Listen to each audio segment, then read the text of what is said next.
Hello my dear friend, welcome to education point online. So friend, कैसे हैं आप लोग? गए हो बहुत अच्छे होंगे। मेरे प्यारे बच्चों, आज हमारा बेसिक मैकेनिकल इंजीनियरिंग का दूसरा लेक्चर है बेटा। और आज हम लोग स्ट्रेस, स्ट्रेन और हुक्स लॉ पर क्या करेंगे? न्यूमेरिकल करने वाले हैं। आप सबसे पहले क्या करोगे बेटा? अपना नाम कमेंट करो, अपना अटेंडेंस आप बना लो, ठीक है। देखिए, न्यूमेरिकल का जो अप्रोच होता है ना, बहुत बच्चे गलती क्या करते हैं, न्यूमेरिकल देखते हैं और बहुत जल्दी मचाते हैं। न्यूमेरिकल देखकर, चाहे वो बीएमई का न्यूमेरिकल हो, चाहे वो फिजिक्स का न्यूमेरिकल हो, आपको क्या करना है? सबसे पहले तो क्वेश्चंस को अच्छे से पढ़ना है। क्वेश्चन को अच्छे से पढ़ने के बाद बेटा, उसमें जो जो डेटा आपको दिया गया है वो डेटा को आपको बाहर निकालना है। और डेटा को बाहर निकालने के बाद आपको ये सोचना है कि हम इसमें कौन सा फॉर्मूला लगा सकते हैं, कौन सा फॉर्मूला वर्क करेगा। अगर आप ये सोचोगे कि न्यूमेरिकल देखकर आप तुरंत उसे सॉल्व कर दो, तो ये पॉसिबल नहीं है। थोड़ा सा प्रैक्टिस आप कीजिएगा, आपसे बनेगा। जल्दीबाजी मचाओगे ना, कोई मतलब नहीं बनता। चाहे वो बीएमई का न्यूमेरिकल हो, चाहे वो किसी दूसरे सब्जेक्ट का न्यूमेरिकल हो, वो आपसे नहीं बनेगा, ठीक है। चलिए, तो न्यूमेरिकल करने से पहले बेटा हम लोग क्या करेंगे? सबसे पहले एक छोटा सा रिकॉल कर लेंगे कि हम लोगों ने अभी तक क्या पढ़ा है, कौन कौन से फॉर्मूले हमारे पास हैं बेटा। और साथ ही साथ हम लोग यूनिट कन्वर्जन को भी देखेंगे कि हम लोग यूनिट को कैसे कन्वर्ट करते हैं, ठीक है। चलिए, सबसे पहला जो फॉर्मूला है बेटा, वो है आपका स्ट्रेस का। क्या था फॉर्मूला बेटा स्ट्रेस का? स्ट्रेस का फॉर्मूला था फोर्स अपॉन में एरिया।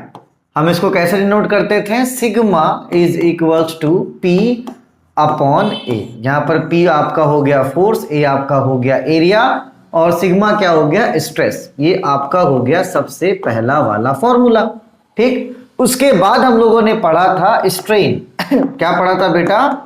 उसके बाद अपन ने पढ़ा था स्ट्रेन। तो स्ट्रेन क्या होता है? स्ट्रेन होता है चेंज इन लेंथ, मतलब फोर्स लगने के बाद जो लेंथ चेंज हो रहा है अपॉन में आपका ओरिजिनल लेंथ की जो उसका लेंथ था, ठीक है। अगर इसको इस तरीके से देखें तो epsilon is equals to del L upon में एल। ये हम लोगों ने पढ़ा था दूसरा फॉर्मूला। पहला फॉर्मूला आपका स्ट्रेस का था, दूसरा फॉर्मूला आपका स्ट्रेन का था, ठीक है।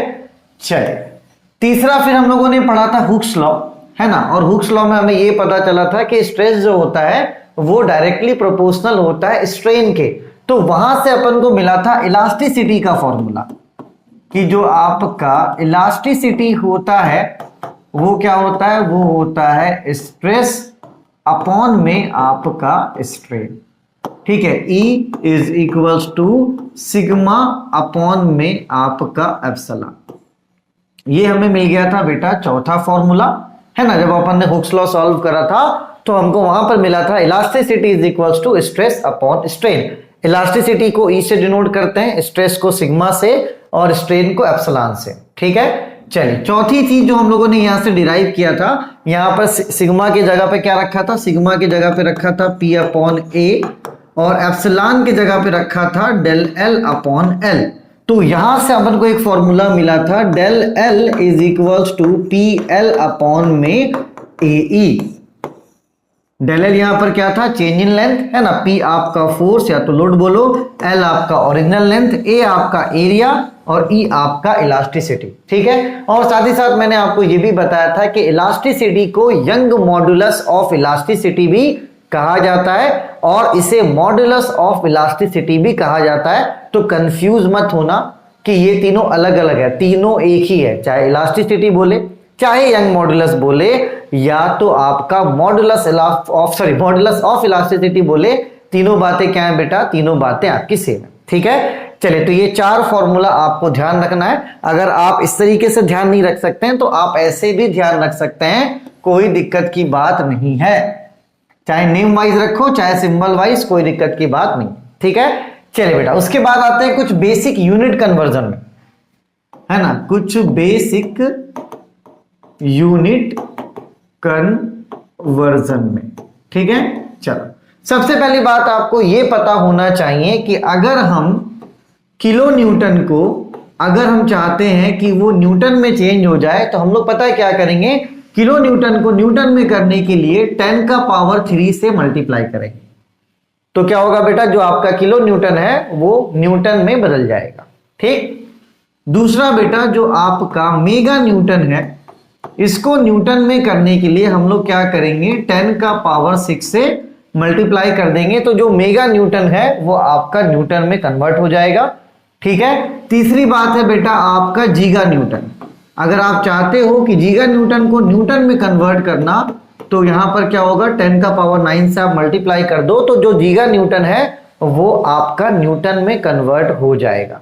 ठीक है। चलिए, तो ये कुछ आपके बेसिक कन्वर्जन है। और जैसे कि आप चाहते हो कि सेंटीमीटर मिलीमीटर में कन्वर्ट हो जाए, तो आप 10 से मल्टीप्लाई कर दोगे तो सेंटीमीटर किस में कन्वर्ट हो जाएगा, मिलीमीटर में।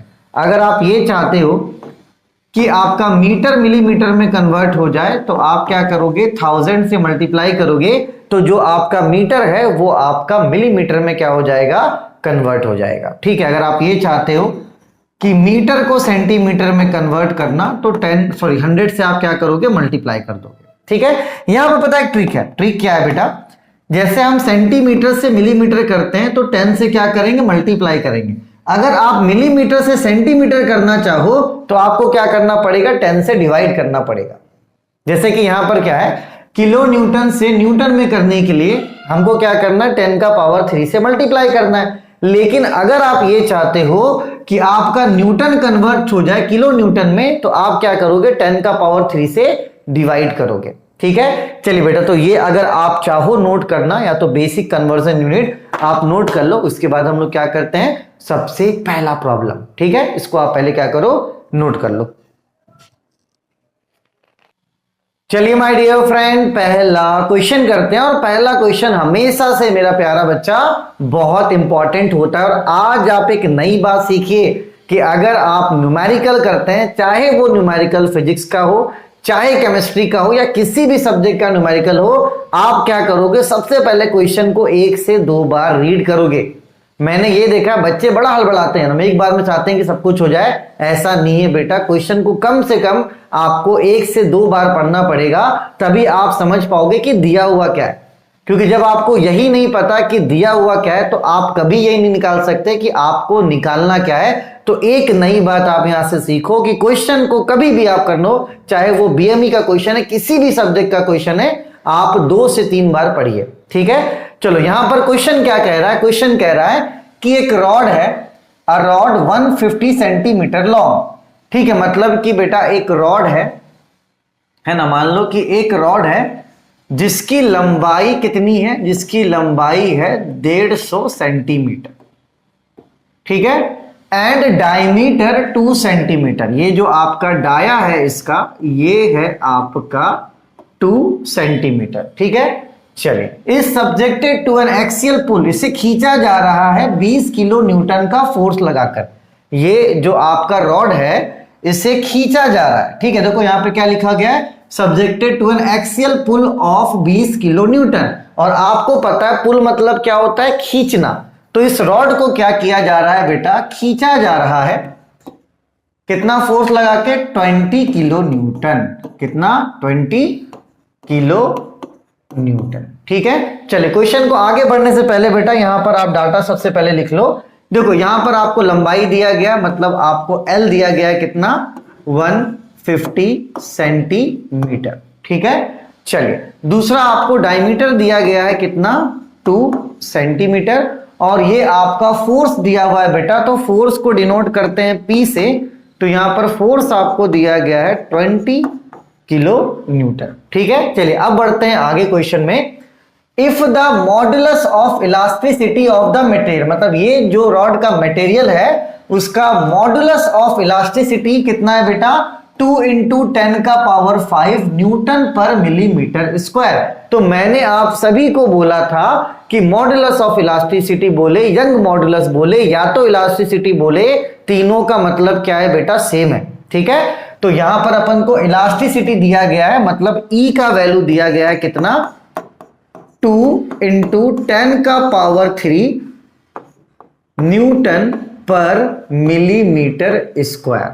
ठीक है। चलिए, डिटरमाइन द स्ट्रेस, हमें निकालना है स्ट्रेस। ठीक है, निकाल देंगे। हमें निकालना है स्ट्रेन, निकाल देंगे। और हमें निकालना है इलोंगेशन ऑफ रॉड, कि रॉड कितना इलोंगेट करेगा, कितना फैलेगा।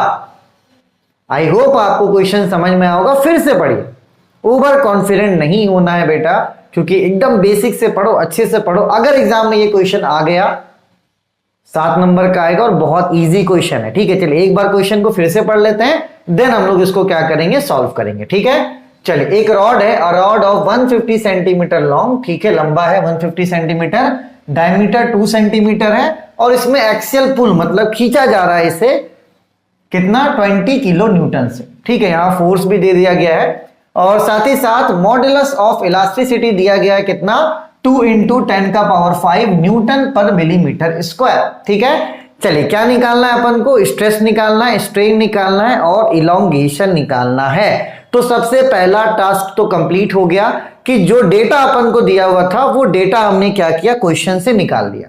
ठीक है, अब एक बात आप समझना, उसके बाद जो सबसे ज्यादा इंपॉर्टेंट है बेटा वो है आपका यूनिट कन्वर्जन।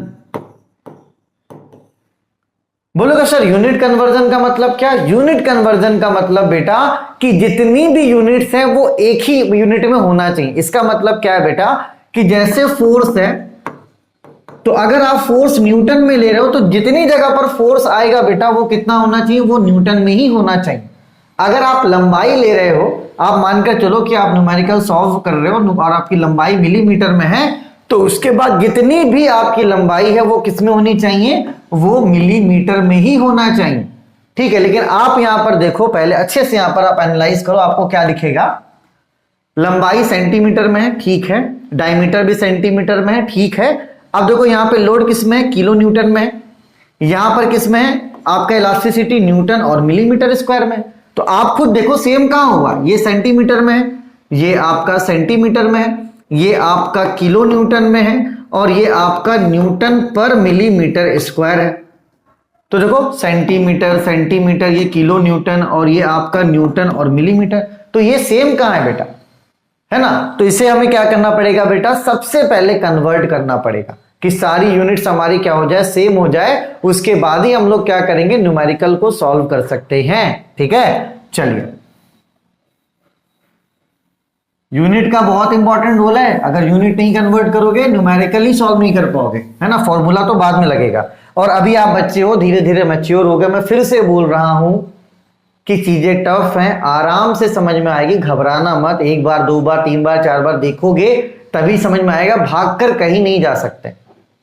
मैं कोशिश तो कर रहा हूं ना, मैं चीजों को बता तो रहा हूं ना, आप भी मेहनत कीजिए, मैं अपने तरफ से कर रहा हूं, अपने तरफ से कीजिए, होगा काम क्यों नहीं होगा, थोड़ा लेट होगा लेकिन होगा। ठीक है, चलिए सबसे पहले हम लोग क्या करेंगे, यूनिट को कन्वर्ट करेंगे। तो आपकी लंबाई दी गई है 150 सेंटीमीटर। सभी गधे को पता है कि अगर सेंटीमीटर को मिलीमीटर में कन्वर्ट करना है, क्या करेंगे, 10 से मल्टीप्लाई कर देंगे। तो यहां पर L हो जाएगा 150 × 10, तो ये हो जाएगा आपका मिलीमीटर। तो यहां पर लेंथ कितना निकल गया, 1500 मिलीमीटर। ठीक है बेटा, चलिए उसके बाद डायमीटर पे आइए। डायमीटर कितना है, डायमीटर है आपका 2 सेंटीमीटर, है ना। तो जब डायमीटर 2 सेंटीमीटर, इसमें 10 से मल्टीप्लाई कर देंगे तो ये किस में कन्वर्ट हो जाएगा, मिलीमीटर में। आपको मैंने बताया था कि सेंटीमीटर को मिलीमीटर में कन्वर्ट करना है, 10 से मल्टीप्लाई कर दीजिए, तो डायमीटर हो जाएगा आपका 20 मिलीमीटर। ठीक है, चलिए उसके बाद बेटा क्या है, उसके बाद आपका P है लोड, कितना दिया गया है, 20 किलो न्यूटन, है ना। तो आप सभी को पता है कि किलो न्यूटन को अगर न्यूटन में कन्वर्ट करना है, 10 के पावर 3 से मल्टीप्लाई कर दिए। 10 का पावर 3 मतलब पता है कितना हो गया बेटा, 1000, है ना। सर क्या है ये, मतलब मिलते हैं भाई अपन को, कोई बात नहीं। ठीक है, चलिए तो यहां पर P हो जाएगा 20 × 10 का पावर 3। तो देखो 10 का पावर 3 मल्टीप्लाई कर दिए, तो ये किलो न्यूटन से किस में कन्वर्ट हो जाएगा, न्यूटन में। ठीक है, आपका इलास्टिसिटी क्या है, आपका इलास्टिसिटी है 2 × 10 का पावर 3, सॉरी 5 है, यहां पर 3 नहीं है। ठीक है, करेक्ट कर लेना इसको,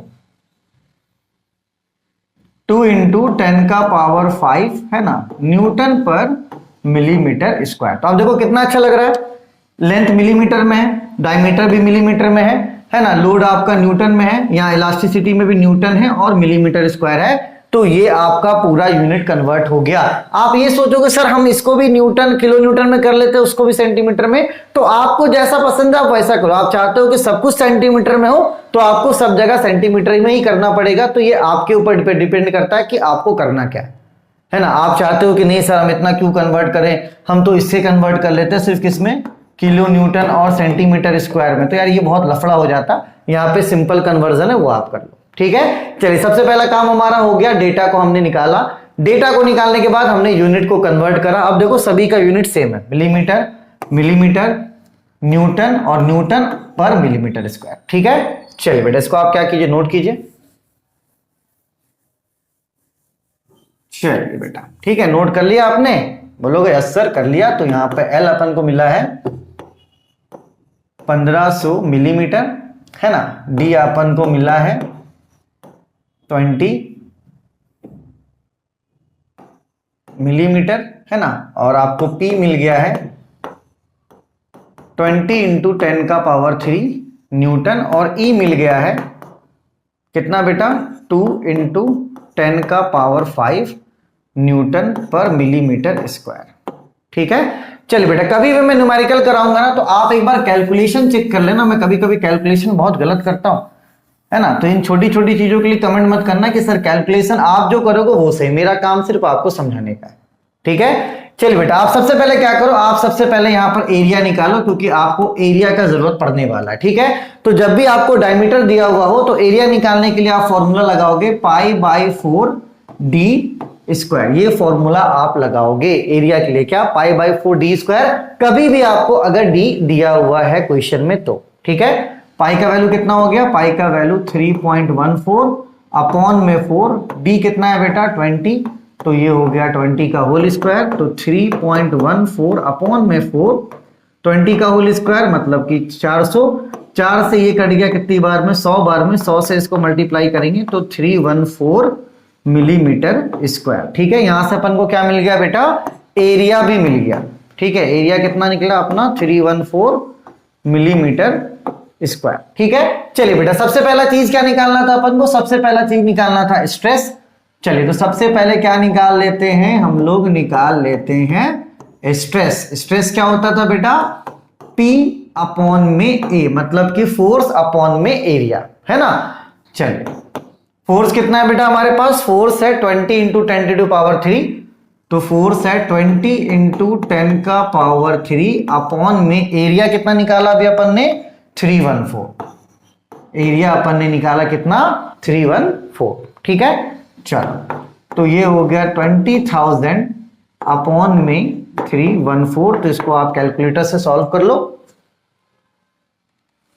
20,000 अपॉन में 314, तो ये आ जाएगा 63.69, 63.69, ठीक है। अब देखो लोड किस में लिया था अपन ने, यहाँ पे यूनिट समझिएगा बेटा, यूनिट क्या होगा, लोड अपन ने लिया था न्यूटन में और एरिया लिया था मिलीमीटर स्क्वायर में, तो यहां पर जो यूनिट होगा वो होगा न्यूटन पर मिलीमीटर स्क्वायर, ठीक है बेटा। चलिए तो सबसे पहला चीज आपका निकल गया क्या, स्ट्रेस निकल गया। बहुत आराम आराम से पढ़ा रहा हूं, है ना, अभी स्टार्टिंग के लेक्चर से रहने दो, कोई दिक्कत की बात नहीं। सबसे पहले अपन ने एरिया निकाला, एरिया निकालने के बाद क्या निकाल दिया बेटा, अपन ने स्ट्रेस निकाल दिया, ठीक है। चलिए तो यहां पर सिग्मा हमारा निकल गया कितना 63.69, ठीक है बेटा। चलिए अब आगे बढ़ते हैं। अब अपन को क्या निकालना है, अब अपन को निकालना है स्ट्रेन। क्या निकालना है, स्ट्रेन। तो आइए स्ट्रेन निकाल लेते हैं।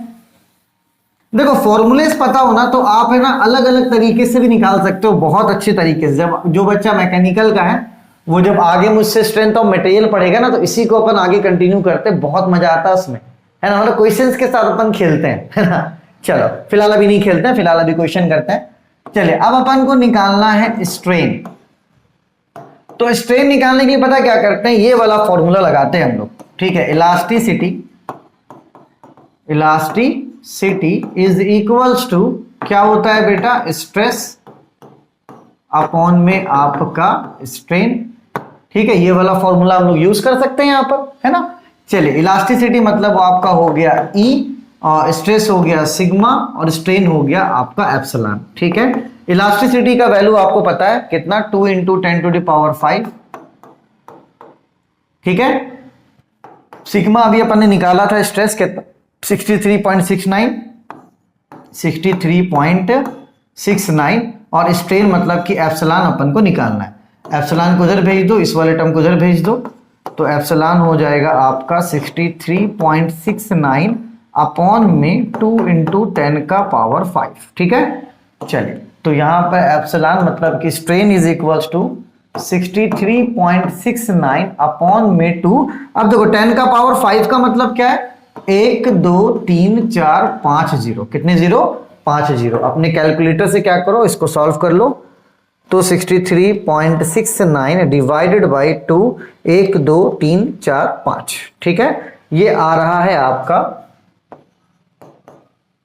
3.18 × 10⁻⁻4 ठीक है बेटा। चलिए ये आपका क्या निकल गया स्ट्रेन निकल गया ठीक है। अगर देखो -4 है ना, इसको आपको कंज्यूम करवाना है तो इस डॉट को इधर भेजना पड़ेगा। देखो ये कुछ ऐसा हो जाएगा 0.0000318 ठीक है, क्योंकि देखो -4 है, -4 का मतलब क्या है ये डिवाइड में जाएगा, तो इस पॉइंट को क्या करेंगे हम लोग 4 घसका देंगे। तो देखो 3 पॉइंट यहां पे था 4 घसक गया, ये यहां पे पॉइंट था ना, कितने घसक गए 1 2 3 4। तो फिलहाल आप इसी को आंसर रहने दो, कोई दिक्कत की बात नहीं है ठीक है। चलिए इसको आप क्या कीजिए बेटा नोट कर लीजिए। बाकी अगर अभी और न्यूमेरिकल अगर आता ना मैं इसमें और बात करता, लेकिन ठीक है फिलहाल इसको आप आंसर छोड़ दो, कोई दिक्कत की बात मेरा प्यारा बच्चा नहीं है ठीक है। तो ये बहुत अच्छा क्वेश्चन था, हमने स्ट्रेस भी निकाल दिया, हमने स्ट्रेन भी निकाल दिया। अब अपन को निकालना है elongation of the rod. Elongation मतलब कि जब हमारा रॉड में फोर्स लगा तो वो रॉड हमारा कितना फैल गया। अगर जो हमारा फोर्स लगा बेटा, इस फोर्स के लगने पे जो हमारा रॉड था वो कितना फैल गया, कितना इलोंगेट हो गया। इलोंगेशन का मतलब पता है क्या होता है, इलोंगेशन ऑफ रॉड का मतलब हो गया चेंज इन लेंथ ठीक है। तो इस बात से कभी कंफ्यूज मत होना, चाहो तो आप ब्रैकेट में लिख लो कि इलोंगेशन का मतलब क्या होता है चेंज इन लेंथ ठीक है। बस दुआ करो मेरी सर्दी जल्दी से ठीक हो जाए सही में यार, एक क्वेश्चन करवाते करवाते मेरा भी गला सूख जा रहा है। कोई बात नहीं कोई बात। चलिए तो इलोंगेशन ऑफ रॉड का मतलब क्या हुआ बेटा चेंज इन लेंथ। चलिए तो इलोंगेशन ऑफ रॉड का मतलब हो गया चेंज इन लेंथ ठीक है। चलिए इसका मतलब कि डेल एल, डेल एल का एक फॉर्मूला मैंने आपको लिखवाया था, क्या था वो PL अपॉन में AE। क्या था डेल एल का फॉर्मूला PL अपॉन में AE। वैल्यू पुट करते हैं, P कितना हो जाएगा बेटा, P की वैल्यू है 20 × 10⁻3 20 × 10⁻3। L कितना है बेटा हमारे पास, L की वैल्यू है 1500 ठीक है। A कितना है 314 और इलास्टिसिटी कितना था बेटा 2 × 10⁵। पावर को पहले एक्सपेंड करो ना, तो 20 × ये 10⁻3 मतलब 1000 और ये हो गया 1500 डिवाइडेड बाई 314 × 2 × 10⁵ मतलब 1 2 3 4 5 0। तो देखो ये 10⁻3 से ये 3 0 खत्म, ये 2 0 से ये 2 0 खत्म, तो बचा कितना हमारे पास, बचा हमारे पास ऊपर में 20 × 15 और नीचे में क्या बचा 314/2 ठीक है। चलो तो ये ऊपर में हो जाएगा आपका 300 और नीचे में हो जाएगा 628 ठीक है। अब इसको क्या करो आप डिवाइड कर दो, 300 डिवाइडेड बाई आपका 628, तो ये हो जाएगा 0.477 आपका मिलीमीटर में आएगा आंसर, क्योंकि पूरा डेटा हमने किस में दिया था मिलीमीटर में दिया था ठीक है। तो देखो बेटा अगर किसी बच्चे को तकलीफ हो रहा है तो प्लीज घबराना मत, धीरे धीरे चीजें पता क्या है बेटा अच्छी होंगी, क्योंकि ये एक अच्छा क्वेश्चन था। अपन ने पहले क्वेश्चन को अच्छे समझा, डेटा निकाला, उसके बाद स्ट्रेस निकाला, स्ट्रेन निकाला। मैं चाहता तो बहुत सिंपल क्वेश्चन करवा सकता था, लेकिन नहीं, हमने बोला ना कि करेंगे मेहनत, डरना क्या है यार डर का कोई फायदा नहीं। इसको आप नोट करो, फिर अपन एक और क्वेश्चन करते हैं। चलिए माय डियर फ्रेंड एक और प्यारा क्वेश्चन करते हैं। इस वाले क्वेश्चन से आप पूरे डाउट्स को क्या करना बेटा क्लियर कर लेना ठीक है। चलिए सबसे पहला काम क्या, क्वेश्चन को अच्छे से रीड करना है ठीक है। चलिए क्वेश्चन क्या कह रहा है कि find the Young modulus of brass rod. देखो यंग मॉडुलस खोजना है ब्रास रॉड का, तो यंग मॉडुलस या तो मॉडुलस ऑफ इलास्टिसिटी से आपके दिमाग में क्या इमेज बनता है, आपके दिमाग में इमेज बनना चाहिए इलास्टिसिटी ठीक है बेटा, तो यहां पर साफ साफ लिख कर दे रहा है कि फाइंड द यंग मॉडुलस। तो यंग मॉडुलस का मतलब क्या होता है? इलास्टिसिटी। इलास्टिसिटी को डिनोट करते हैं हम लोग ई से। तो क्वेश्चन पहले ही लिख कर दे दिया है कि आप क्या कीजिए, इलास्टिसिटी मतलब ई को फाइंड आउट कीजिए। ठीक है, चलो आगे बढ़ते हैं। Of a brass rod, brass का एक रॉड है, of diameter 25 millimetre and length 250 millimetre. मतलब एक ब्रास रॉड है, ठीक है, ब्रास का रहे आयरन का रहे कोई दिक्कत की बात नहीं, रॉड है जिसका डायमीटर है 25 मिलीमीटर, डायमीटर दे दिया गया है 25 मिलीमीटर और लेंथ दिया गया है 250 मिलीमीटर। चलो लेंथ दे दिया गया है 250 मिलीमीटर, मतलब L की वैल्यू दे दी गई है 250 मिलीमीटर, ठीक है, और आपका डायमीटर दे दिया गया है 25 मिलीमीटर। आगे बढ़ते हैं। Which is subjected to a tensile load. Tensile मतलब बेटा कौन सा लोड होता है? जब हम लोग किसी चीज को बाहर की तरफ खींचते हैं तो उसे हम लोग कहते हैं टेंसाइल लोड। एक्सियल पुल बोले चाहे टेंसाइल लोड बोले। फिलहाल अगर लोड आप देख लो, लोड मैंने बताया था, लोड का मतलब क्या होता है? फोर्स। कितना बेटा? 50 किलो न्यूटन का, मतलब इससे खींचा जा रहा है बाहर की तरफ, कितना फोर्स लगाकर? 50 किलो न्यूटन।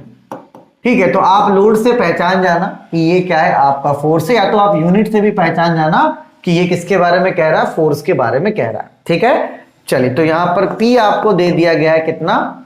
50 kilo newton. ठीक है, when the extension of the rod is equal to 0.3 millimetre. अब देखो यहां पर क्या है ना, वो अपने साथ गेम खेल रहा है। ये जो न्यूमेरिकल है ना, ये हमारे साथ गेम खेल रहा है। गेम में देखो कौन कौन शामिल है, गेम में शामिल है ये इलास्टिसिटी। इलास्टिसिटी को यंग मॉडुलस भी कहा जाता है, इलास्टिसिटी को मॉडुलस ऑफ इलास्टिसिटी भी कहा जाता है। अब बात करते हैं चेंज इन लेंथ का। तो ये जो चेंज इन लेंथ है बेटा, इस चेंज इन लेंथ को हम लोग इलोंगेशन भी बोल सकते हैं, और इलोंगेशन को मेरा प्यारा बच्चा एक्सटेंशन भी बोला जाता है। तो यहां पर कह रहा है किसके बारे में? कह रहा है चेंज इन लेंथ के बारे में। ना तो इससे पहले वाले क्वेश्चन में साफ साफ लिखकर बता रहा था, ना इस वाले क्वेश्चन में वो साफ साफ लिखकर बता रहा है। ठीक है ना, नहीं बता रहा तो नहीं बता रहा। क्या समझ में आया? चेंज इन लेंथ बोले या इलोंगेशन बोले या एक्सटेंशन बोले, तीनों का मतलब क्या है बेटा? सेम है, घबराना मत। ठीक है, हर तरीके से फोड़ने वाले अपन। ठीक है, चलिए, तो यहां पर क्या लिख कर दे रहा है? एक्सटेंशन। एक्सटेंशन का मतलब क्या? Change in length. ठीक है, कितना है बेटा? 0.3 मिलीमीटर। तो यहां पर आपको डेल एल का वैल्यू दे रहा है। डेल एल का मतलब क्या? Change in length.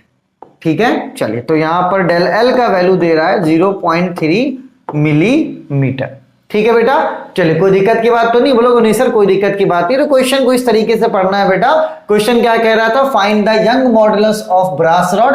ठीक है, यंग मॉडुलस खोजना है, मतलब कि इलास्टिसिटी खोजना है, जिसका डायमीटर दे दिया गया है, जिसका लेंथ अपन को दे दिया गया है ना, आपको लोड भी दे दिया गया है कि लोड कितना है ना, और आपको एक्सटेंशन ऑफ, मतलब एक्सटेंशन का मतलब क्या? डेल एल भी आपको दे दिया गया। तो ये डेटा अपन को मिला है बेटा, कोई दिक्कत की बात नहीं है। ठीक है, चलिए, सबसे पहला काम अब क्या करना है बेटा? अपन को यूनिट कन्वर्ट करना है। अब देखो यार, यूनिट कन्वर्ट करना तो मुझे यहां दिख नहीं रहा कुछ, क्योंकि ये भी मिलीमीटर में, ये भी मिलीमीटर में, ये भी मिलीमीटर में, ये किलो न्यूटन में है ना। P किस में? किलो न्यूटन में। चलो, तो P आपको दिया गया है 50 किलो न्यूटन। इसको न्यूटन में कन्वर्ट कर लो। तो 50 में आप क्या करो? 10 का पावर 3 से मल्टीप्लाई कर दो, तो ये किस में कन्वर्ट हो जाएगा? न्यूटन। ठीक है, चलिए, यहां पर भी एरिया के बारे में नहीं दिया गया है, तो आप सबसे पहले क्या करो? आप सबसे पहले एरिया निकालो। देखो बेटा, जब भी आपको डायमीटर दिया हुआ रहेगा, एरिया का फॉर्मूला आपको यूज करना है π/4d²। ठीक है, आदत डाल लो, कभी भी डायमीटर दिया हुआ है क्वेश्चन में तो एरिया का फॉर्मूला क्या होगा? π/4d²। ठीक है, चलिए, तो 3.14 अपॉन में 4, और डायमीटर कितना है हमारे पास? डायमीटर है हमारे पास 25 मिलीमीटर। तो मिलीमीटर क्यों लिख रहे हैं? का स्क्वायर। ठीक है, ये इससे कट जाएगा 0.785 से, है ना। अब इसको क्या करो? मल्टीप्लाई कर लो। 0.785 इंटू 25 ये आपका हो जाएगा 490.625 मिलीमीटर का स्क्वायर। ठीक है बेटा, चलिए, तो यहां पर अपन को क्या मिल गया, एरिया मिल गया कितना 490.625, ठीक है। चलो एरिया मिल गया है और पी अपन को नया मिल गया है, क्या पी मिला है बेटा 50 × 10⁻³ न्यूटन, ठीक है। चलिए इसको आप क्या कीजिए, अच्छे से नोट कर लीजिए। अपन को क्या निकालना था, इसमें इलास्टिसिटी निकालना था। तो यहां पर हम लोग क्या करेंगे, ये वाला फॉर्मूला यूज करेंगे।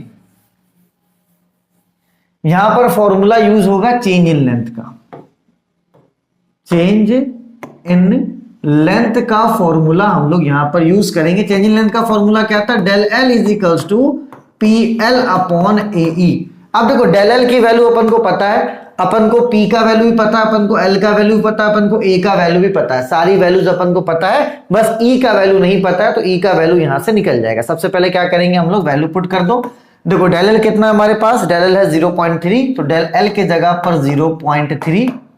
P कितना है बेटा, P आपको दिया गया 50, P है आपका 50 × 10⁻³ L कितना है बेटा, L आप यहां पे देखो 250 दिया गया है, तो L आपका हो गया 250, है ना। A आपका कितना निकाला था अपन ने, A अपन ने निकाला था 490.625 और E अपन को पता नहीं है, ठीक है। चलिए अब क्या करेंगे, E को क्रॉस में इधर भेज देंगे और 0.3 को क्रॉस में इधर भेज देंगे। तो यहां से E = हो जाएगा 50 × 10⁻³ × 250 अपॉन में ये 0.3 यहां आ गया इस तरफ में नीचे की तरफ, और यहां पहले क्या था 490.625, ठीक है। चलिए तो अब इसको क्या करेंगे, सिर्फ सॉल्व कर देंगे, ऊपर वाले को मल्टीप्लाई करो, है ना। तो देखो 50 और 10⁻³ का मतलब 1000 और 250, तो ऊपर वाले को मल्टीप्लाई कर रहे हैं, तो 125 कितने जीरो है भाई, 1 2 3 4 5, 1 2 3 4 5, ठीक है। चलिए 0.3 × 490.625 इसको करेंगे मल्टीप्लाई नीचे वाले को, तो 147.18। आप इन दोनों को डिवाइड कर देते हैं, तो यहां पर E = हो जाएगा 125 1 2 3 4 5 divided by 147.18 which is equals to 84930.01, ठीक है। ये आपका इलास्टिसिटी निकल गया और यहां पे यूनिट क्या होगा बेटा, यूनिट होगा न्यूटन पर मिलीमीटर स्क्वायर, ठीक है। क्या होगा बेटा, न्यूटन पर मिलीमीटर स्क्वायर, क्योंकि फोर्स अपन ने न्यूटन में लिया था और जो एरिया था बेटा उसको किस में लिया था, मिलीमीटर में लिया था। अब देखो जब भी आप न्यूमेरिकल बनाओगे एक बात आप समझना कि कभी भी जो आंसर है ना वो एकदम एग्जैक्ट नहीं आता। अगर हो सकता है कि मैं इसको दोबारा सॉल्व करूं तो आंसर कुछ इस प्रकार का है 84929 आ जाए, तो 5 का ऊपर नीचे चलता है, किसी का 35 आएगा तो भी सही, किसी का 28 आएगा तो भी सही, क्योंकि देखो डिपेंड करता है कि हम लोग पॉइंट के बाद कितना वैल्यू ले रहे हैं। तो एक बात आप समझना, चाहे आप फिजिक्स का न्यूमेरिकल बना रहे हो, चाहे आप बीएमई का न्यूमेरिकल बना रहे हो बेटा, एग्जैक्ट आंसर नहीं आता है। अगर मान के चलो आंसर एक बार 1000 आया, दूसरी बार में 990, तीसरी बार में 1005, ठीक है, 5-10 का गैप चलेगा, कोई भी दिक्कत वाली बात नहीं है। आप ऐसा नहीं कि बुक से आंसर मिलाओगे, बोलोगे यार बुक में आंसर है 490 और हमारा आंसर आ रहा 491, चलेगा, इस बात को आप समझो। अच्छा मैंने बीएमई का क्लास स्टार्ट करवाया, यहाँ पे क्या क्वेश्चन रीडिंग, तो कुछ नहीं तो कम से कम क्वेश्चन रीडिंग एबिलिटी तो आएगी कि भैया क्वेश्चन को आराम से पढ़ना है, डेटा निकालना है, कन्वर्ट करना है ना। आंसर्स जो आते हैं बेटा वो कभी भी रिपीट नहीं होता, इस बात को आप समझ लो। अगर कभी मैं कैलकुलेशन में एरर करूंगा तो उसके लिए कमेंट मत करना, क्योंकि मैं यहाँ पर सिर्फ कंसेप्ट देने के लिए आया हूं, ना कि अब ठीक है ना यार, हो जाता है मुझसे कभी कभी गलती। चलिए तब तक अपने और अपनों का खूब ख्याल रखिए, टेक केयर, बाय बाय।